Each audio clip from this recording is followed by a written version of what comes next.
nak bertanya ya. Ya, tanya.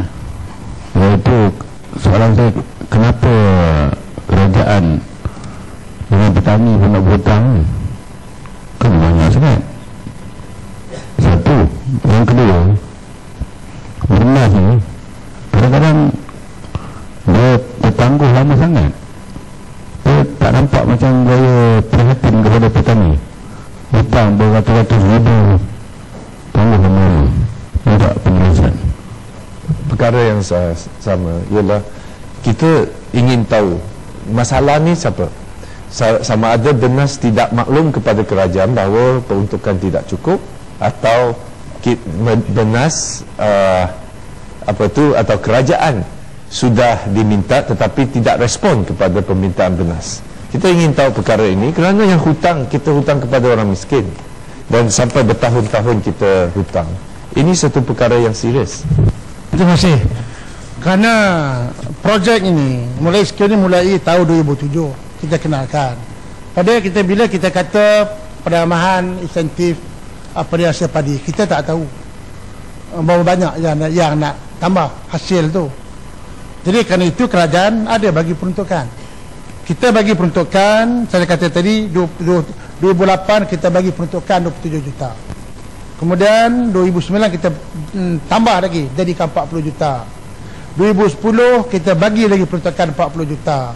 2011 kita tambah lagi 80 juta. Tetapi oleh kerana dia accumulate ni, dia bersambung-sambung hutang ini, kerana pada masa itu BENAS kita bagi dia bayar setakat yang dia ada lah.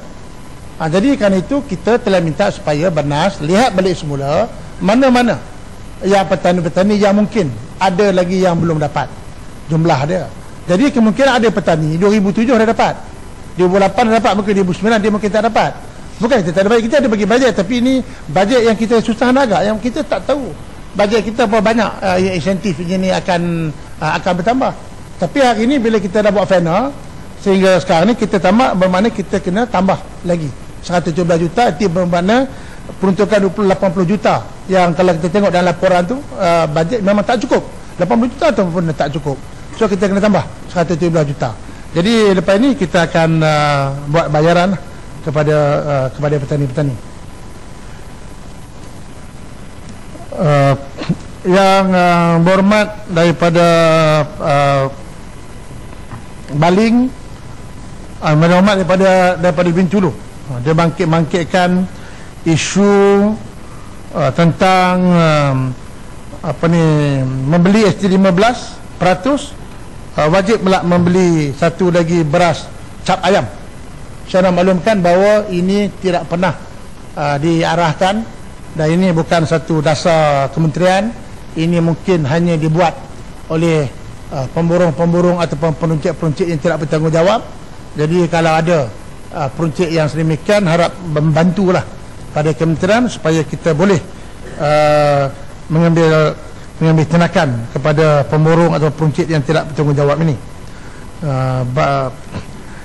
Arau banyak bangkitkan isu mengenai isu insentif tangkapan ikan, yang mana beliau mengatakan bahawa tidak mencapai sasaran 10 sen 1 kilo. Saya ingin menjelaskan bahawa kadar bayar insentif hasil tangkapan adalah mengikut kategori, iaitu kita bayar tradisional RM150 sebulan, kemudian B 750, C 1500 dan C2 5000.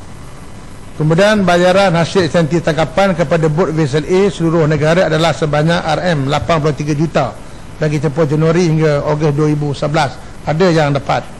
Bagi tempoh yang sama, zon A Perlis, bayaran insentif hasil tangkapan adalah sebanyak RM300,000.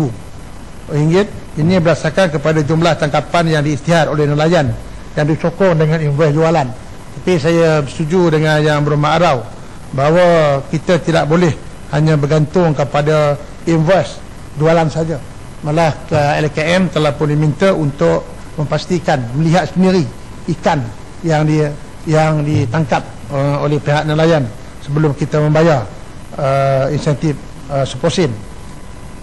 Mengenai skim pengesahan benih padi sah, kota benih padi sah, saya ingatlah panjang lebar saya jawab hari itu dalam dewan ni. Kota benih padi sah ni kita berikan kepada pengelola benih padi sah yang memenuhi kriteria yang telah kita tetapkan, iaitu Setakat Bumi Putra, memiliki loji sendiri, mempunyai mesin penyisir benih padi angin. Jadi Jabatan Pertanian sebenarnya dia melaksanakan skim pengesahan biji benih sah kerana dia sebagai jabatan yang menentukan kualiti benih padi sah, sama ada benih padi sah ini boleh dikeluarkan ataupun tidak. Dan pemantauan yang dibuat oleh Jabatan Pertanian ini dia bermula daripada sawah padi lagi, daripada tanaman padi lagi. Peserta-peserta yang terlibat dalam program benih padi sah ni, Jabatan Pertanian dia akan melihat sekurang-kurangnya 4 kali. Kalau kali pertama dia tengok tak ada kualiti, dia akan batalkan, dan sehinggalah dia setuju supaya dia ni ada kualiti, maka barulah dihantar ke kilang, dan sampai ke kilang Jabatan Pertanian sekali lagi untuk menilai kualiti benih padi ini. Yang saya kata tadi bahawa setiap 10 biji 1 kilo beras, 1 kilo padi tidak lebih daripada 10 biji padi angin.